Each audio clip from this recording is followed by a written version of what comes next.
भगवान बाबा हनुमान जी को प्रणाम। महान त्यागी बाबा जुमदेव जी को प्रणाम। परमात्मा एक। नमस्कार जी, मैं जयदेव धांडे और आप सभी का मेरे इस यूट्यूब चैनल में हर दिन की तरह इस नई सुबह पावन पर्व पर आप सभी का मैं हार्दिक स्वागत करता हूँ।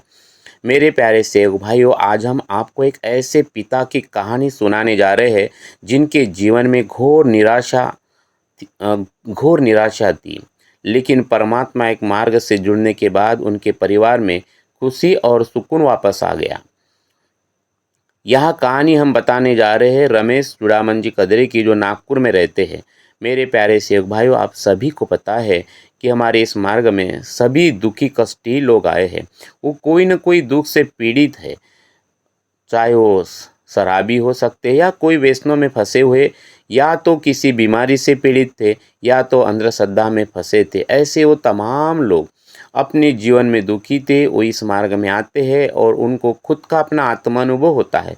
कोई भी चमत्कार नहीं, बाबा जुमदेव जी के तत्व शब्द नियम को वो अपने जीवन में जब मानना चालू कर देते या वचन देते भगवान को, और उनके जीवन में पहले दिन से अनुभव आना चालू हो जाता है। तो इस मार्ग का केंद्र बिंदु है हमारे अनुभव। ये हमारे अनुभवी आत्म अनुभव बन जाते हैं। हमारी आप बीती ही ये हमारा आत्मा अनुभव है, और इसी कारण इस मार्ग में आज गंगाराम जी रंबाड़ से होते लाखों लोग इस मार्ग के साथ जुड़े हैं और आज सुखी समाधानी जीवन जी रहे हैं।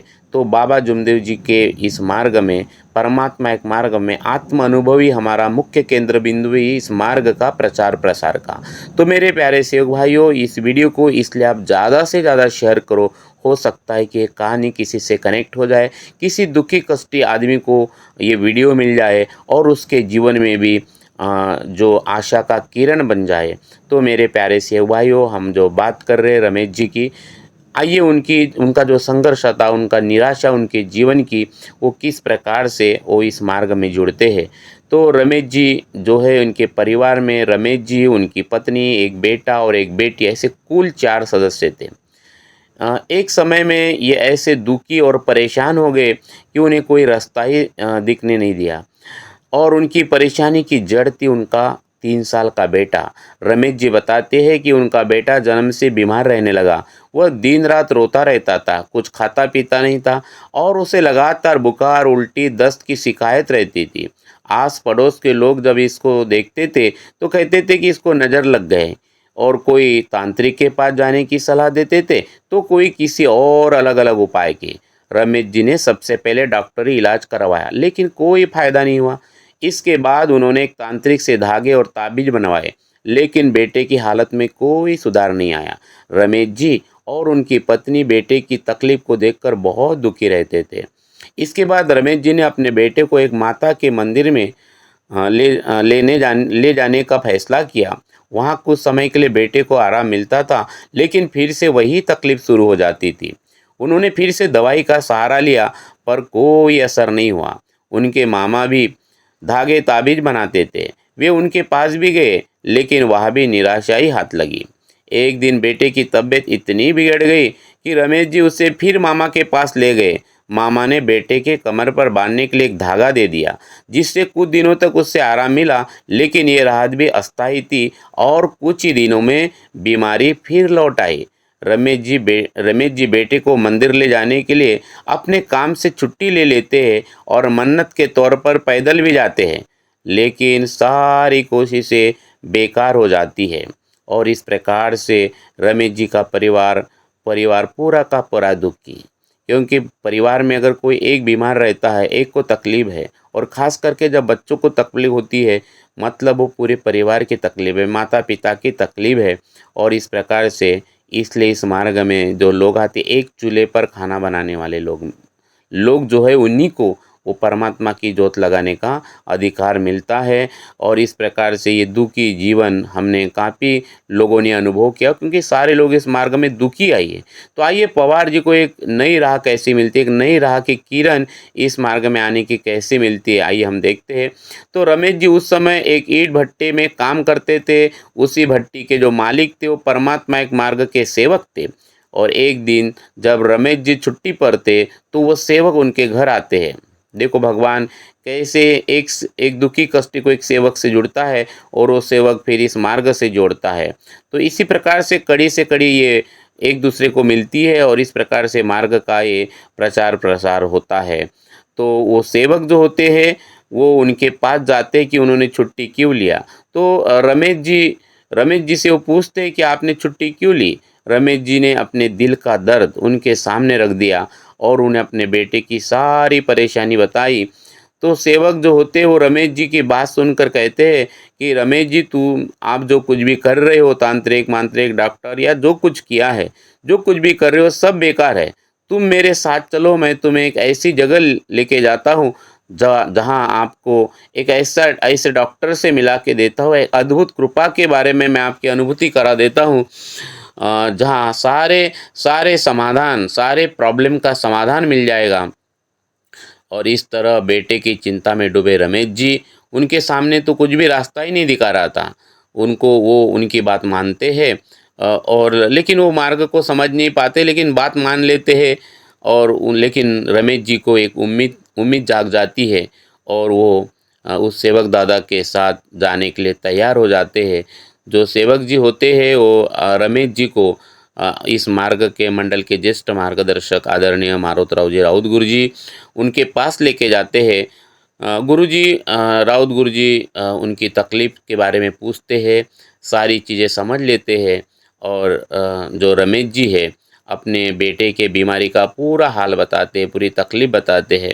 और ये बताते-बताते रमेश जी रोने लगते हैं, उनकी आँखों में आँसू आ जाते हैं।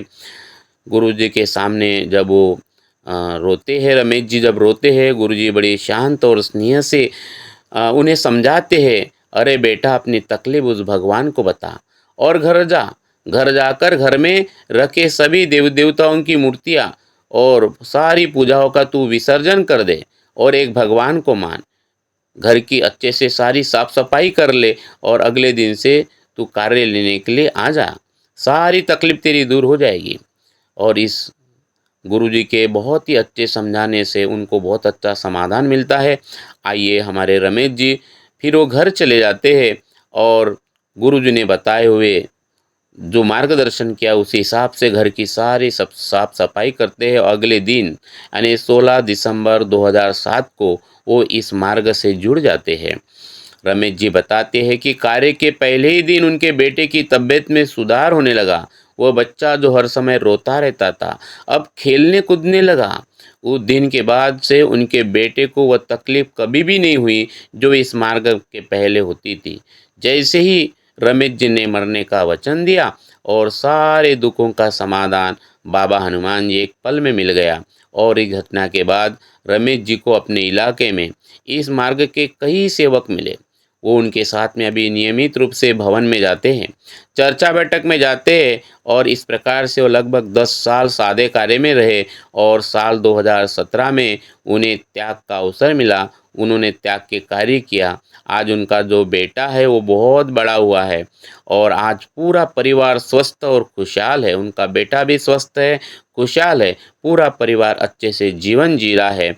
रमेश जी कहते हैं कि उस दिन के बाद से उनके घर में सब सुखी, संतुष्ट और समाधानी है, प्रगति ही प्रगति है।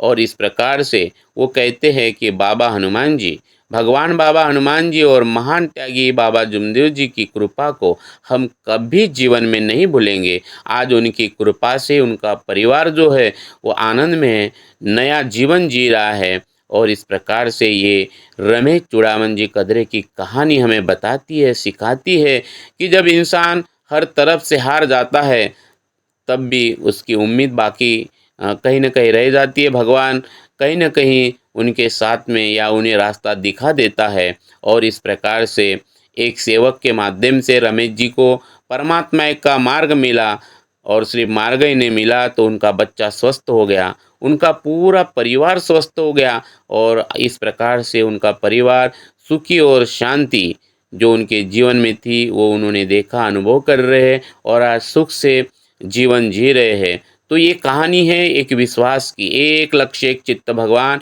और उस अपार चैतन्य में शक्ति की कृपा, ये बिल्कुल जीता जागता प्रमाण है। और आज भारत में इस प्रकार से कई दुखी कष्टी लोग जो अंधश्रद्धा में फंसे हैं, परेशान हैं, लाखों रुपया खर्चा हो रहा है, सब लूटने वाले लोग मिलते हैं। ये निष्काम कृपा इस मार्ग की कई सेवक के माध्यम से, मार्गदर्शक के मार्गदर्शन से और इस प्रकार से भगवत कृपा, हर ये निष्काम कृपा जो है या ये काम करती है हम सबके जीवन में। तो मेरे प्यारे सेवक भाइयों, इस अनुभव का आप ज़्यादा से ज़्यादा शेयर करो।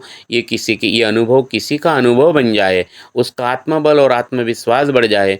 एक लक्ष्य एक चित्त भगवान, ये भगवत कृपा उनको भी मिले जो इस संसार में दुखी कष्टी है, क्योंकि बाबा जुमदेव जी का सपना था इस संसार में सत्य खड़ा करना है। तो सत्य खड़ा करने के लिए आत्म अनुभव दुखी कष्टी लोग इस कड़ी में जुड़ते जाएंगे, भगवान को समझेंगे और सारे भावनाओं से नष्ट होके विचार, अच्छे विचार जो भगवान को पसंद है, तत्व शब्द नियम रूपी कर्म और विचार अपने जीवन में लाएंगे। और इसी प्रकार से हम कश्मीर हो या कन्याकुमारी, गोवा हो या गुवाहाटी, हर घर में होंगे बाबा हनुमान जी। आइए मेरे प्यारे सेव भाइयों, आपने जो अपना कीमती समय दिया है उसके लिए बहुत बहुत धन्यवाद। और यहीं पर मैं अपने वाणी को विराम देता हूँ। और हम एक साथ सभी मिलकर जय घोष भी करेंगे। भगवान बाबा हनुमान जी की जय। महान त्यागी बाबा जुमदेव जी की जय। परमात्मा एक, सत्य मर्यादा प्रेम कायम करने वाले, अनेक वाइट व्यसन बंद करने वाले मानव धर्म की जय। नमस्कार जी, नमस्कार जी।